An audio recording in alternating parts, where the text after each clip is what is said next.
Seventh grade February mock.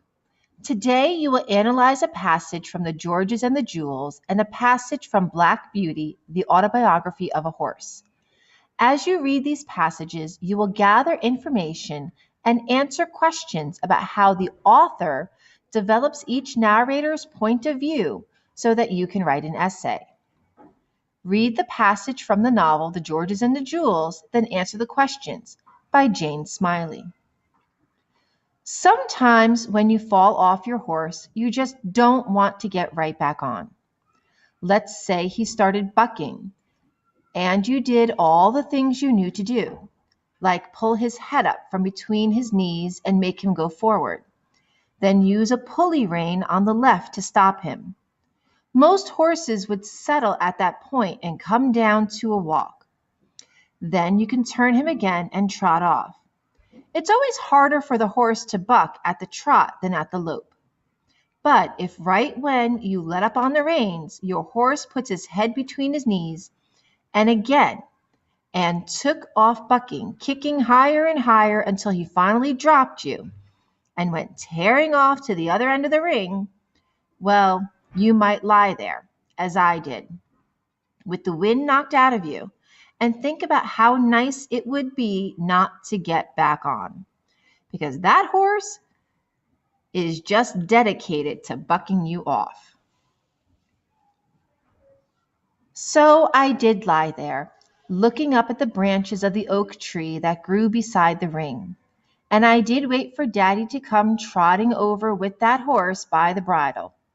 And I did stare up at both their faces, the face of that horse flicking his ears back and forth and snorting a little, and the face of my father, red-cheeked and blue-eyed. And I did listen to him say, "Abby, you okay, honey?" "Sure you are. I saw you bounce. Get up now." I sighed. How am I going to tell those folks who are looking to buy these horses that a little girl can ride them if you don't get up and ride them? I sat up. I said, "I don't know, Daddy." My elbow hurt, but not too badly. Otherwise, I was okay.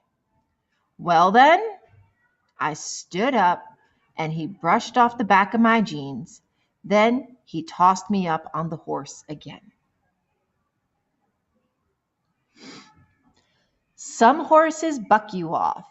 Some horses spook you off. They see something scary and drop a shoulder and spin and run away. Some horses stop all of a sudden, and there you are, head over heels and sitting on the ground. I had a horse rear so high once that I just slid down over her tail and landed in the grass easy as you please, watching her run back to the barn. I started riding when I was 3. I started training horses for my dad when I was 8. I wasn't the only one. My brother Danny was 13 at the time, and he did most of the riding. Kids' horses for sale. But I'm the only one now. Which is not to say that there aren't good horses and fun horses. I ride plenty of horses too. But they don't last because Daddy turns those over fast. I had one a year ago, a sweet bay mare. We got her because her owner had died and Daddy picked her up for a song from the bank. I rode her every day, and she never put a foot wrong. Her lope was as easy as flying. One of the days she was with us, I had a 24-hour virus, so I went out to ride. So when I went out to ride, I tacked her up and took her down to the creek at the bottom of the pasture out of sight of the house. I knew Daddy had to go into town and would be gone for the afternoon. So when I got down there, I just took off the saddle and hung it over a tree limb and the bridle too. And I lay down in the grass and fell asleep. I knew she would graze, and she did for a while, I suppose. But when I woke up, and feeling much better, thank you, there she was, curled up next to me like a dog. Kind of pressed against me, but sweet and large and soft. I lay there feeling how warm she was and smelling her fragrance, and I thought, I never heard of this before. I don't know why she did that, but now when Daddy tells me that horses only know two things, the carrot and the stick, and not to fill my head with silly ideas about them, I just remember that mare. She had a star shaped like a triangle and a little snip down by her left nostril. We sold her for a nice price of change, a nice piece of change within a month, and I wish I knew where she was. Question 1, Part A. What is the meaning of tearing as it is used in paragraph 1 of the passage from the Georges and the Jewels? A, ripping, B, pulling, C, speeding, D, crying. Part B. Which phrase in paragraph 1 helps the reader understand the meaning of tearing? A, let up on the reins. B, put his head between his knees. C, off to the other end of the ring. D, kicking higher and higher. Question 2, Part A. In the passage from the Georges and the Jewels, how do the father's actions affect the narrator's life? A, the father's kindness causes him to carry the narrator into the house after she falls off the horse. B, the father's love of horses causes him to show the narrator how beautiful the animals are when they walk. C, the father's desire to sell horses causing him to quickly place the narrator back on the horse after she falls. D, the father's expectation of obedience causes him to require the narrator to keep trying.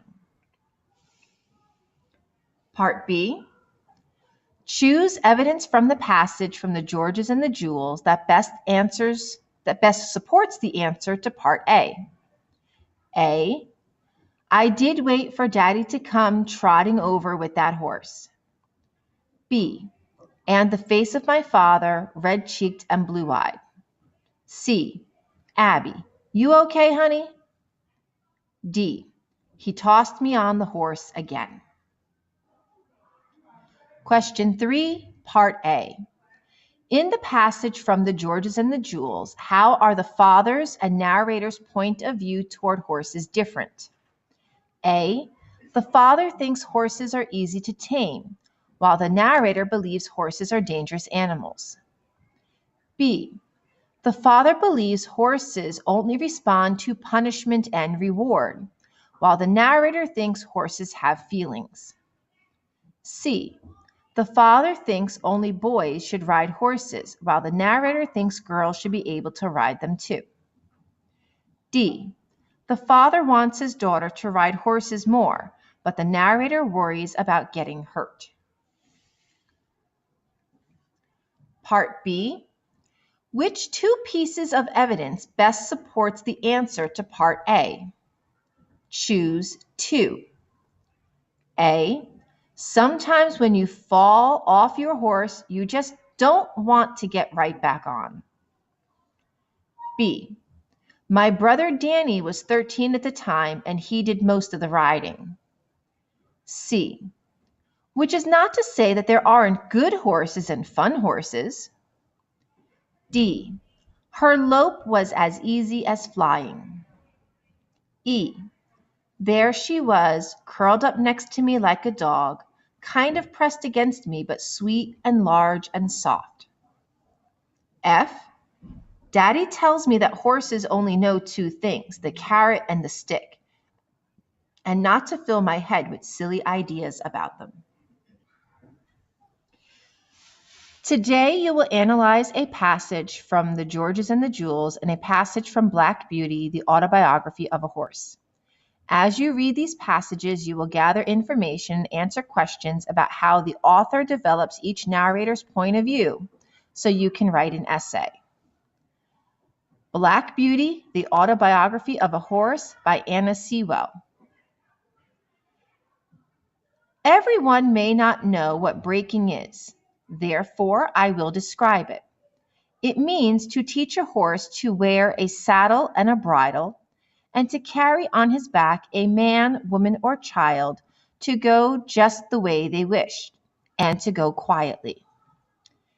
Besides this, he has to learn to wear a collar, a crupper, and a breeching, and to stand still while they are put on, then to have a cart or chaise fixed behind, so that he cannot walk or trot without dragging it after him. And he must go fast or slow, just as his driver wishes. He must never start at what he sees, nor speak to other horses, nor bite, nor kick, nor have any will of his own, but always do his master's will, even though he may be very tired or hungry.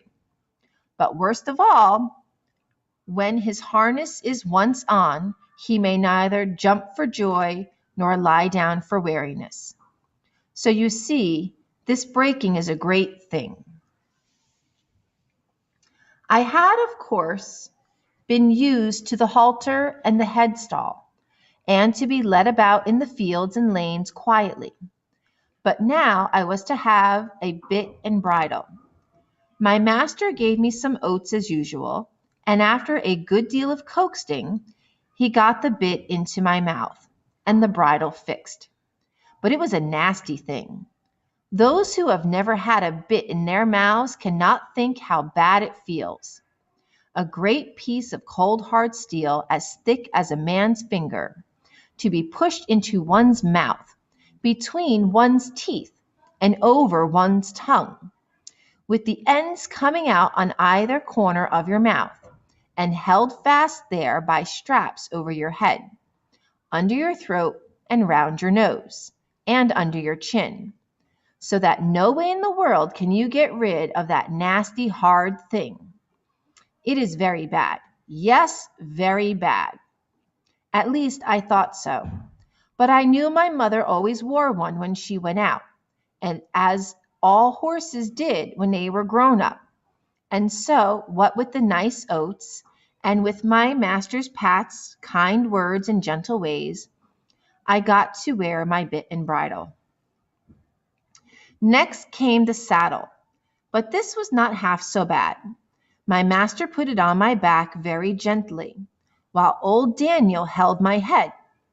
He then made the girths fast under my body, patting and talking to me all the time. Then I had a few oats, then a little leading about, and this he did every day till I began to look for the oats in the saddle. At length, one morning, my master got on my back and rode me around the meadow on the soft grass. It certainly did feel queer, but I must say I felt rather proud to carry my master, and as he continued to ride me a little every day, I soon became accustomed to it. Question 4, Part A. As used in paragraph 2 of the passage from Black Beauty, the autobiography of a horse, what is the meaning of the word fast? A, cheerfully, B, securely, C, carefully, D, quickly. How is the word fast used in paragraph 2? Part B. As used in paragraph 2, which phrase supports the meaning of the word fast? A, cannot think how bad it feels.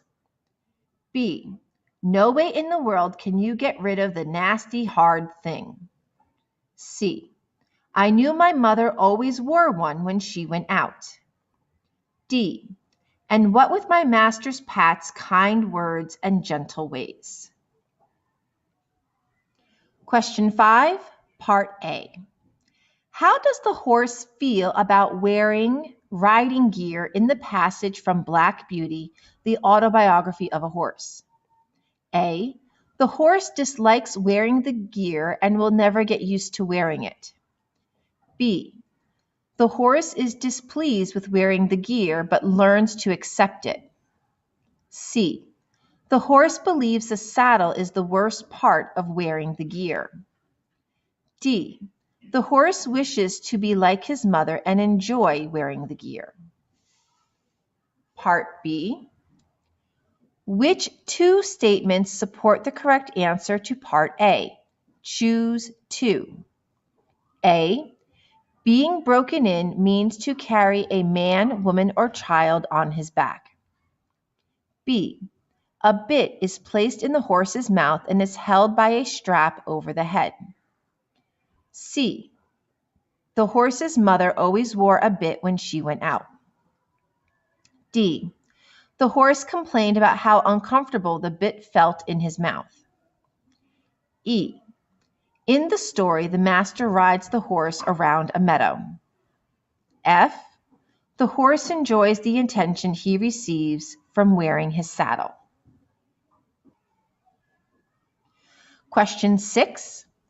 Read the statements and decide which of the statements makes up a summary from Black Beauty, the autobiography of a horse. Drag the statements that best form a summary into the boxes. Not all statements will be used. Draw a line from the statement to the correct box. Place the statements in order.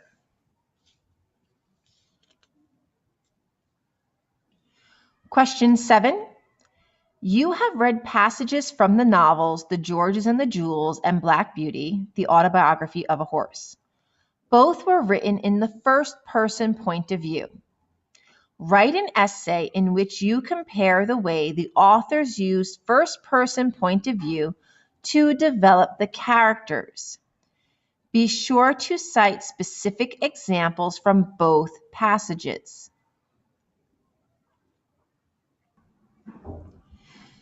Today, you will read a poem about the Dust Bowl, experienced in the central part of the United States during the 1930s, when dry conditions caused large clouds of dust to form.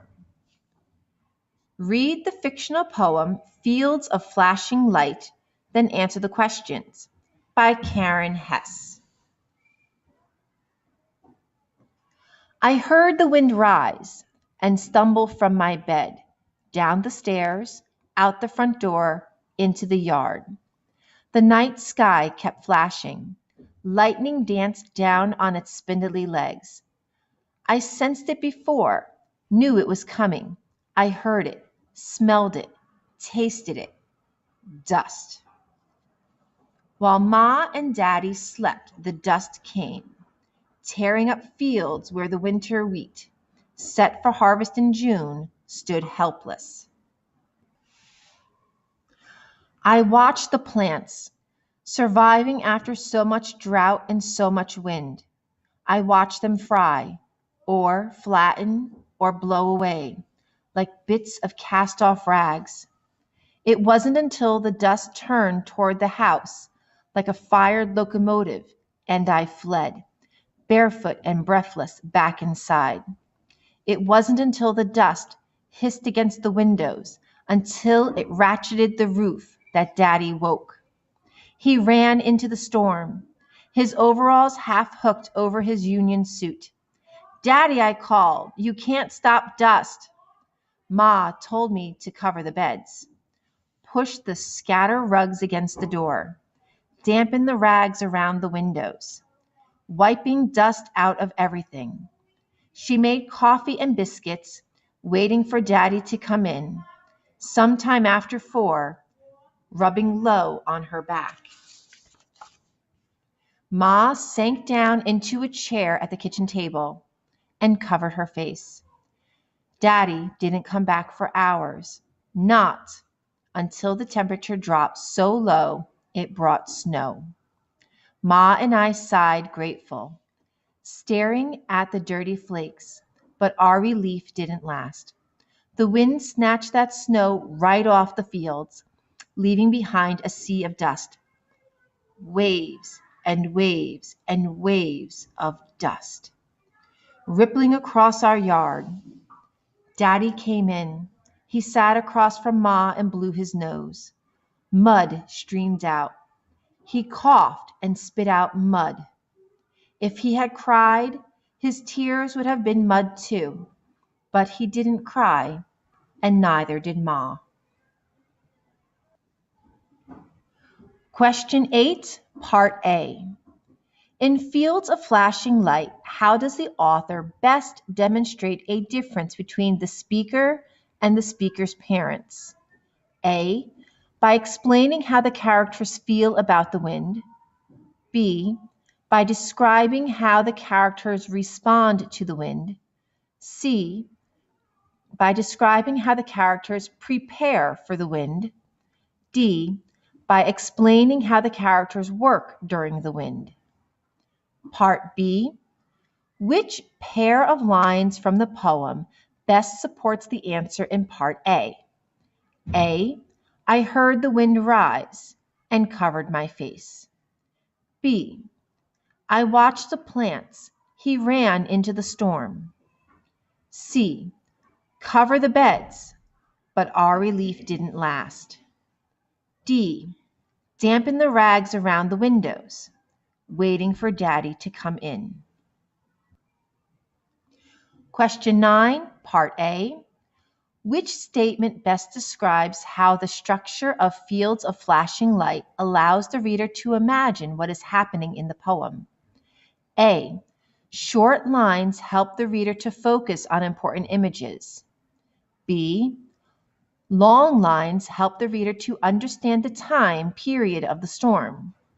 C. The alliteration in the lines helps the reader to picture how much dust entered the house. D. The rhythm of the lines helps the reader to compare the feelings of the characters. Which line from the poem best supports the answer in Part A? Go back to the story and review. Line 8, line 19, line 25, line 63. Question 10, Part A. Which sentence best states a theme of Fields of Flashing Lights? A. Determination will often lead to change. B. Difficulties await those who are unprepared. C. Knowledge is often gained through experience. D. People are sometimes powerless against nature. Part B. Which detail from the Fields of Flashing Lights best supports the answer in Part A? A. While Ma and Daddy slept, the dust came. B. He ran into the storm, his overalls half hooked over his union suit. Daddy, I called, you can't stop dust. C. The wind snatched that snow right off the fields, leaving behind a sea of dust. D. If he cried, his tears would have been mud too, but he didn't cry. Question 11, Part A. In line 26 of Fields of Flashing Light, what does the phrase, like a fired locomotive, suggest about the dust? A. The dust cloud looks as frightening as a train. B. The dust is moving fast as a train. C. The dust cloud is as large as a train. D. The dust makes the same sound as a train. Part B. Which detail from the poem best supports the answer in Part A? A. It wasn't until the dust turned toward the house. B. I fled, barefoot and breathless, back inside. C. Until it ratcheted the roof. D. That Daddy woke up. This is the end of the test.